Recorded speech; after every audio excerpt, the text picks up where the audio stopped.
Good morning, everyone. How are we all today? I think there's some energy coming back up. I hope everyone's had a good conference day. My voice is kind of giving way, and it's on its last legs, but I'm glad that it's still intact for today's very exciting panel with our three amazing panelists. So just to kick things off, I know that we're slightly behind schedule. My name is David. I'm a co-founder at Drift Protocol. We're the largest Solana perpetuals DEX right now. So I'll keep it super short. Let's get this panel started, and I'll let our panelists quickly introduce themselves, 20 seconds, and then jump straight into it. So Victor, please. This is very nice to meet you guys here, and my honor to be a panelist right now.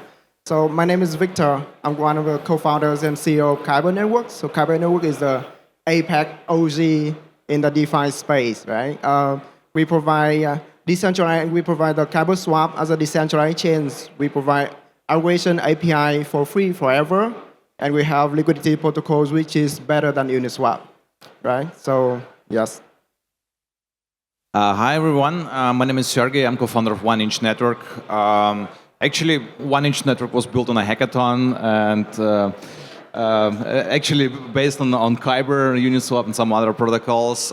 We invented aggregation among decentralized exchanges to provide the best rates for the DeFi space. To my personal software engineer for 17 years, with also some aggregation experience previously. Awesome. Hey everyone. I'm Will Corkin. I'm one of the co-founders of Mantra, which is a DeFi ecosystem that's been around for about 2 years that encompasses a validator nodes business, a Cosmos Tendermint EVM compatible chain, as well as a kind of finance section where we're going for international licensing in different jurisdictions around the world. I'm also the co-founder of a company called SOMA.finance, which is a US licensed and regulated DeFi platform that also includes a multi-asset DEX that we'll be talking about as we go on. All right, thanks everyone. Let's dive straight into it. I mean, the panel topic today is the road ahead for decentralized exchanges. And the market has seen quite a lot of activity in the past 6-12 months. So I'll kick it off by asking the panelists, since the bull market last year, have you identified any major changes in the market structure or key players emerging on the on-chain trading environment? And please, anyone, feel free to take this to kick it off. Let me go first. For sure, very obviously, the bear market is the biggest change, right? The bear markets make everyone more nervous. Everyone is more careful about deploying of the capital, TVLs, and things like that. And also in the space, there are so many hacks, so many incidents. Also at the same time, there are so many regulations, incidents, right? So the biggest change in our own services is we have to refocus on what the retailers is looking at right now. And what they are doing right now is not really about how to raise with all the trends and all the market movement, not yet. But they are trying to stay back, and they're trying to spend more time, to learn more, to really get back to understand things, because like we have been through the past 2 years with crazy movement, and the speed of the whole space crazy fast, right? So right now the people is staying, and so many people is trying to learn more, try more. That is the. Is that a sentiment you guys would agree with? So from my side, I can add. I agree. There's like a lot of people who try to onboard right now in crypto. Here, for example, in some shops, I was talking with some people, and they said like, I'm looking how to enter crypto. It's a bear market, and it's time to build. So like it was before like 2019 when we had started with 1inch. So regarding like market makers and the whole situation in the market on on-chain liquidity, actually we have still the same liquidity in ETH. Yeah, I would say if you take a look on the analytics, it's actually the same liquidity. ETH is down, Bitcoin is down, and that's why we have lower TVL right now. Of course, we had some incidents in the last time. Wintermute was hacked, for example, for $180 million because of this tool which generates your nice addresses. This really kind of insane thing. I personally also was like, I generated also multiple addresses. I had the luck that I had no funds on these wallets. It was only for deploying smart contracts. Yeah, this current situation is, from my point of view, is a good time to build, to innovate. So I mean, definitely agree with the last statement. I mean, bear markets are the time to build. You know, the people that succeed in the bull markets are the ones that are building in the bear and the ones that survive the bear.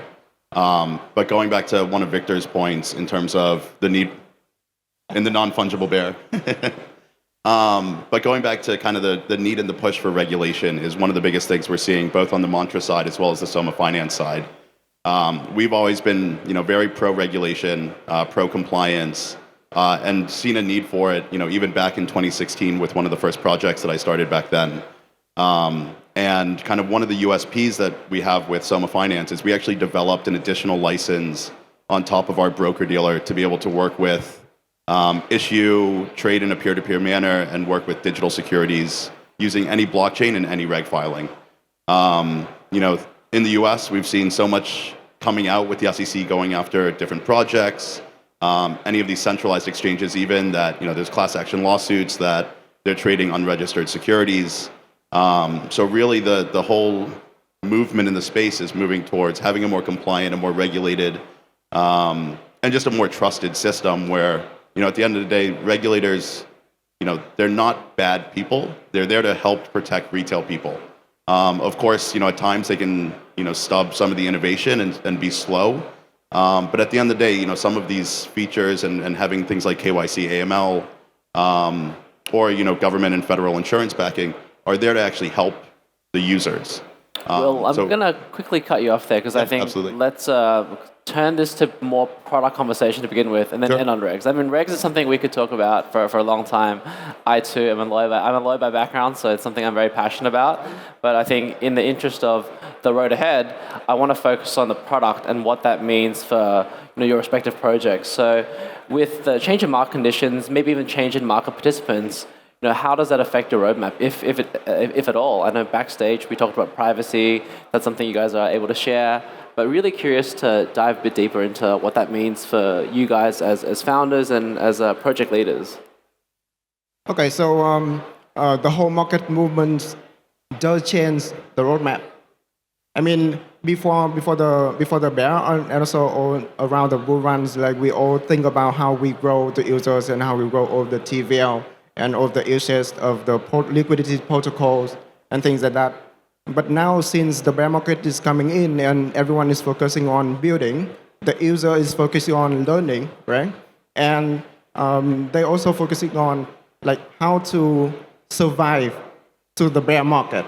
So in order for them to survive, they actually need to want to learn more, know more things, understand more about the fundamentals, to protect themselves from the next bull market, because in the bull markets there's so much opportunities, but also at the same time there's so much risk, right? So we changed the whole roadmap in order to provide the place on Kyber swap for users to come in, and then they have a place to learn more about protocols. So that is one. The second one is the place sustainably and consistently for them to make more money, because in the past 2 years, 2022 and 2021, we didn't really deploy that much of liquidity reward. So right now we are using that to provide huge amount of liquidity mining programs that is gonna last for 1 and even 1.5 years from now, and even more. So that is the focus. We are focusing on providing a place for users to come in, to make sustainable money for a long time, for them to survive through the bear market. So that is the strategy for a very short-term future for Kyber. Got it. So very economical. Sergej, I know we talked also about all these hacks. You mentioned Wintermute, sandwich attacks happening on on-chain. Talk us through some of the plans for 1inch without giving too much away. Yeah, so sandwich attacks. So if someone don't know what it is, it's when you exchange on Uniswap, for example, or you use other protocols. Someone swap before you and swap after you, and cut your maximal price impact, which you set in the front end of Uniswap, for example. And actually, you lose like up to 1%. Depends on what you swap, which pair. Uniswap try to mitigate these risks and introduce kind of auto slippage, which set up the maximal price impact which you can accept. The thing is, since flash bots were introduced, there are like hackers who steal money from people, and it's a lot of money. So we did an analysis from our side, and we found out it's a huge problem. And like in a bear market, you need to kind of to be very efficient. You have to become very, very efficient to survive. Yeah, how you Victor said.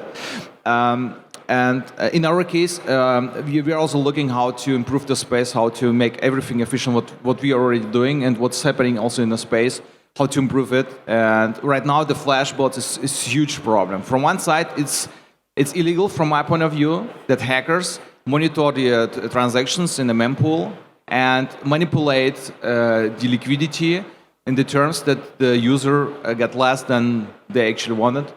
And yeah, we are working right now on a solution for this, so it should come out in the next, I would say, month. And it should also change the space and make the space more efficient. Very exciting. Will? Yeah, so I think in terms of the roadmap ahead, it hasn't necessarily changed too much for us in terms of the bear market, and what we're doing in terms of the DEX or AMM that we're launching is, because we're licensed and operational in the US, being able to have multi-asset. So I think a big thing for people, especially in the bear market, as you need to be more efficient and smarter with how you're reserving your capital, is being able to have multi-asset. So have public equities, one-to-one backed. You still get voting rights, you still get dividends, but now you can trade against different crypto assets. So I think, whether you're someone that has, Tesla or Google shares on your Interactive Brokers account, and that's just sitting there, now you can actually move it over to an AMM model, be a liquidity provider, and actually earn fees and generate, different profits from people trading within the DEX, or be able to lend those assets out. So, taking a lot of the, not just the DEX, but also just kind of DeFi ingenuities and being able to utilize them for traditional assets as well as crypto assets. So I think, education is still one of the big things, showing people that just holding Ethereum and Bitcoin in your wallet, yes, it's smart and it diversifies your portfolio or even any public equity, but, you could actually have that work. That's in the past been reserved for people with, a certain level of capital or shares or things like this. But now, if you have $100 of Ethereum or Tesla, you can put it into the AMM and earn trading fees, or you can lend it out to other people. So I think this is, definitely one of the big things to educate people within the bear market, to be able to learn that, passive income is something you can do, whether it's with crypto or traditional equities, and DEXs and AMMs are something that can help to, financially include people that, otherwise it used to just go to centralized exchanges. Got it. So, in terms of the structural barriers, or reducing the structural barriers to adoption, education is obviously one of them. What are your thoughts on the user experience? For a lot of people who might not be crypto native, even interacting from a wallet to a blockchain can be quite scary. So how do we think about that? Before getting to that question, I want to collaborate a little bit more on the attack surface, because I think the main message for everyone now participate in DeFi and trading is be safe and survive, right? That is the for the bear market. And on the attack that Sergej is mentioned about, sandwich attack is on taker side, which is the trader, right? But on the liquidity protocol side, liquidity provider side, there's also an attack. For example, you put liquidities there, waiting for the fees to be generated. But then before the trade happens, someone just jump it before and put all the liquidities there in order to steal all the fees. And before that, they was able to hatch it as well. So that is one of the attacks. We just launched Kyber Swap Elastic, the protocols, to prevent that. So that is one of the collaboration. Regarding the questions, what is the things that stop or make it a little bit harder for people to really adopt more on decentralized chains, right? I think we have many internal infrastructures right now, right? Right now, users have to have a wallet. They have to wait for the transaction to be mined, so the user experience is not that fast. This is not that good, and also the users, they are exposed to so many risks. The hacking risk, the risk of being exposed to the data, like they don't have the privacy. Like you keep the wallets, like everyone knows how much money you have. Well, everyone knows like which token you are going to buy. You're buying right now, and at what price, right? That is also one of the things that I think it stops people from using it. So right now, everyone is using decentralized chains is because they find a lot of opportunities in order to make money. This is not really about strategically trading. This is about making more money, obvious money, like with liquidity mining, with all of the marketing and budget and things like that, and also all of the bull run. But then now the bear market is different. So that is with the infrastructure. The second one is with the protection, because they're exposed to so many risks, but they don't really have any guarantees protection, right? For example, if they participate in a protocol and that protocol get hacked, and then the users, they have no idea what is going on, and they have no idea if they are going to be compensated after, right? And when you get into the bear market, you have to survive and you have to be so careful, right? That's gonna be a huge barrier. So I think the next big thing is maybe the insurance things for DeFi. So the protocols, they have to get like some of the treasury, they have to get some of the tokenomics in order to get into insurance, so that users, retail users especially, they can get more guarantee and get more safety. So that is from my standpoint. So I think, 2 points on that. So one on the kind of the security and insurance. One of the benefits of being licensed under a federal body is having federal insurance backing it. So again, if there are hacks, one with public equities and things like this, when they're on chain, in order to be compliant, especially in the US, you need to have pause mint burn functionality. So if someone does get hacked with their 100 Tesla shares, you can actually burn those and then reissue them to the hackers, the person who's hacked's wallet. So having like this kind of backing, as well as federal like SIPC insurance, which comes with federal licenses, definitely helps, and gives some sort of level of comfort for users. But I think yes, it is daunting for people to open up a Web3 wallet. Of course, there are things coming out in terms of social logins and having kind of sharded keys, so that people can actually set up with a Gmail or one of their socials. But again, this goes back to education. There is really a strong move to be non-custodial, having people control their own assets. We've seen time and time again, even most recently with Celsius, they claim that the user's capital and the user's money was theirs, but when kind of stuff hit the fan, it ended up being, once you deposit into the centralized system, it's actually ours. We control it. So one of the things that users really need to learn is that yes, it is daunting, but educate yourself a little bit to see how it actually works with setting up a MetaMask or a Web3 wallet. But at the end of the day, actually having control of your assets is one of the most important things. And that's, again, even with the ethos of blockchain, not really trusting some of the centralized banks or centralized institutions. This even goes now into different Web3 companies, that you should really have control of your assets. And non-custodial is, one of the best ways to actually be running a platform, and that's why, what we're building on both sides is decentralized in the terms that it's still non-custodial. Users have access to everything at any point, and we don't touch anything. We just provide, the smart contracts, the licensing, and kind of the KYC, AML, and making sure that we're above board. I would like to add regarding Web3 UX, UI. My first touch points with MetaMask, it was horrible. I am software engineer for like 17 years. I'm full stack. I call it. I develop front ends. I was a designer, like UX designer as well in previous time. Backend software engineer, and I didn't get it how it works. Like this onboarding is horrible, and what I can share right now from our side, we have built two wallets, iOS and Android wallet, and to improve the space, to onboard more people. So you for example, you can get such a chip on our booth with a real airdrop kind of our tokens to play around with that, and the problem is with Apple Store. Apple Store doesn't allow us to release a new version anymore because they see like you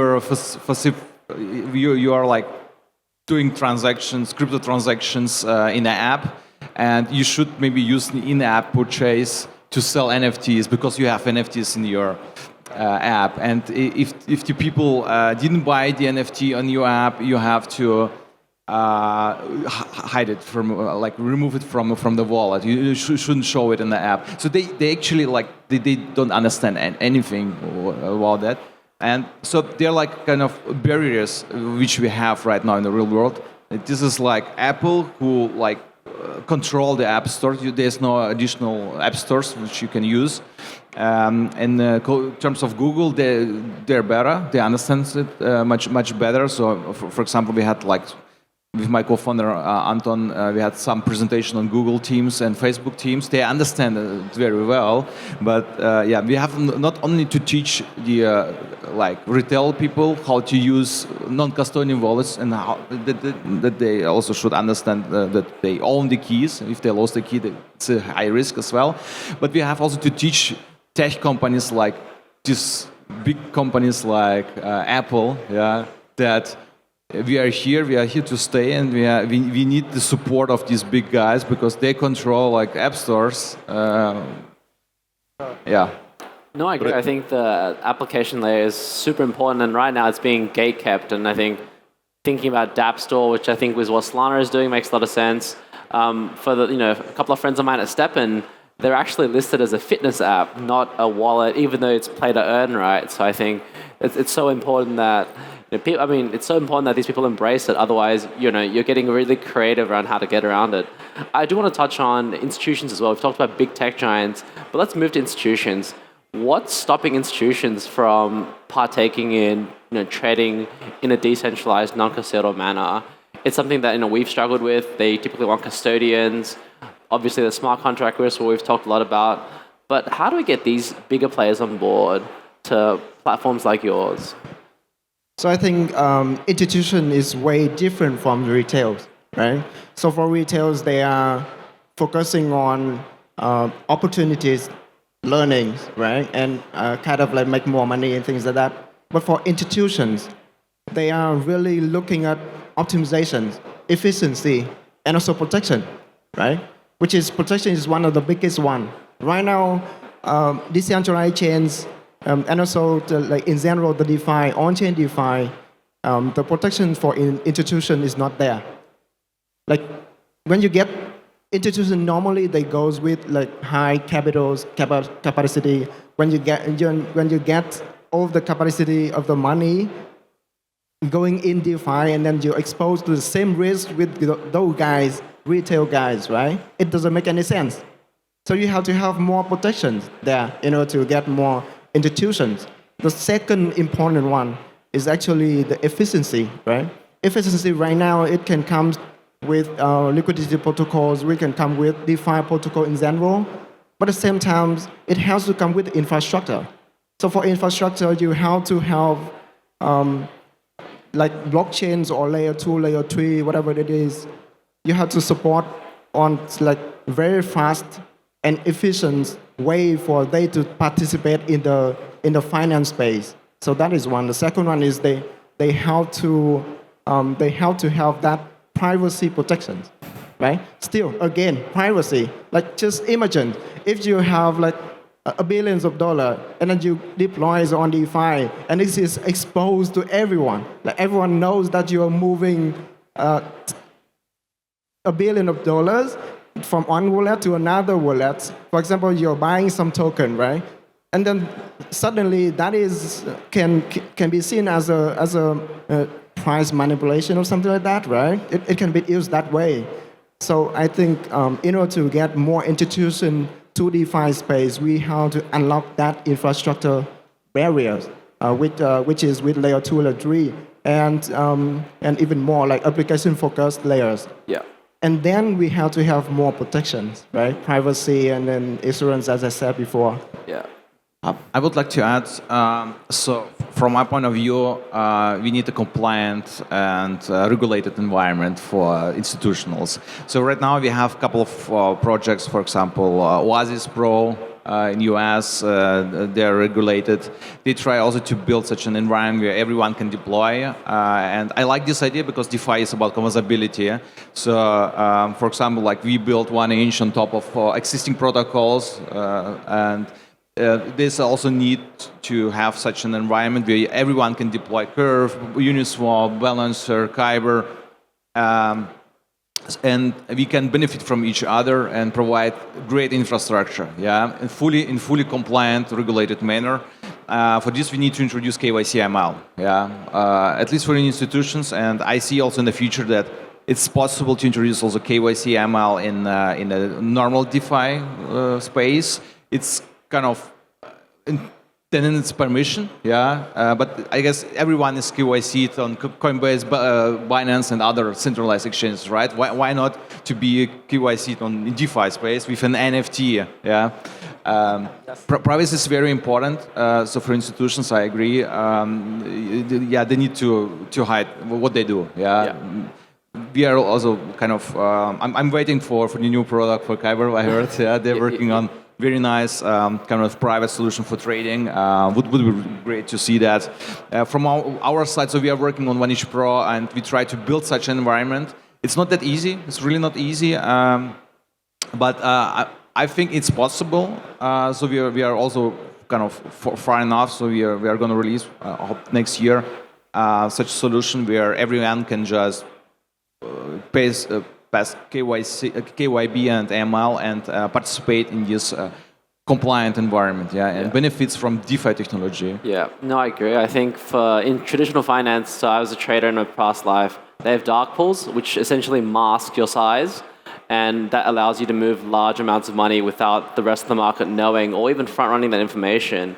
And similarly for a lot of institutions, they want to see that there are KYC pools. They don't want to be trading with funds that are sanctioned or touch something that they shouldn't have been touched.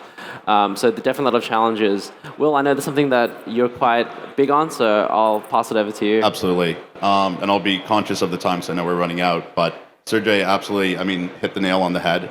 It's legal and compliance. At the end of the day, if you're a listed company, if you're an institution, you can't ever really go on a fully decentralized exchange, something like a Uniswap, because there's just too much counterparty risk. You have no idea who you're trading against.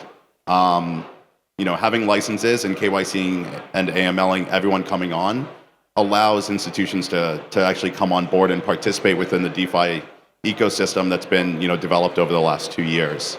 We're working with a number of institutions and kind of bigger listed companies, whether it's either on the DEX and trading side or even on the issuance side. The first question that ever comes up is it legal and is it compliant? And if you're able to show that, hey, we have this licensing, everything's KYC, AML, on the issuance side, doing private placements through things like Reg CF, Reg D, Reg S, Reg A+, allows it to actually, compliantly issue tokens to, US and international retail accredited institutions.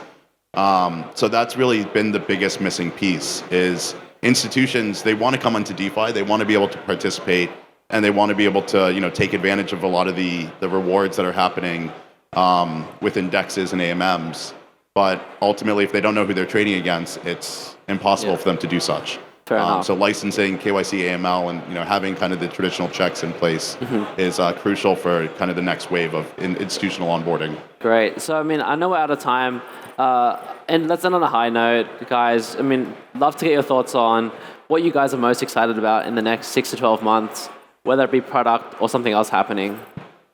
Yeah, so from Kyber side, because I just said before, right? Like in the next 1 year, maybe even 1.5 years, we are focusing on deploying the money for user to have like sustainably a place to make more money, enough to survive to the bear market. So that is the focus on for the next 1 year. But let me take a little bit of time, just 1 minute. Yeah, sure. So from my side, I'm very excited about the merge. Yeah, so we are green now with Ethereum, and in the next 12 months, I would say, we have to innovate. We need to make everything more efficient, and then we will everyone survive. It's not about. I'm not talking about the money. I'm talking about the technology itself, DeFi technology itself, and I'm pretty sure this is the future of finance, the decentralized finances. And so on the SOMA.finance side, we're actually gearing up to launch. We'll be doing a Reg CF issuance, which will actually be the first ever compliant U.S. token offering to U.S. retail people within the next 2 months. And then, towards the end of this year, launching the DEX. That'll include both crypto assets as well as public equities, one-to-one backed. And then having things like earn and yield type products, but actually having them legal and compliant in the U.S. So it's really exciting to actually start to be able to provide products to U.S. people where they don't have to worry about, the SEC or regulators or, any of kind of the watchdogs touching down on them. All right, guys. I'm going to have to cut the panel off right now. Everyone in the audience, please give our 3 panelists a big warm applause. Thank you.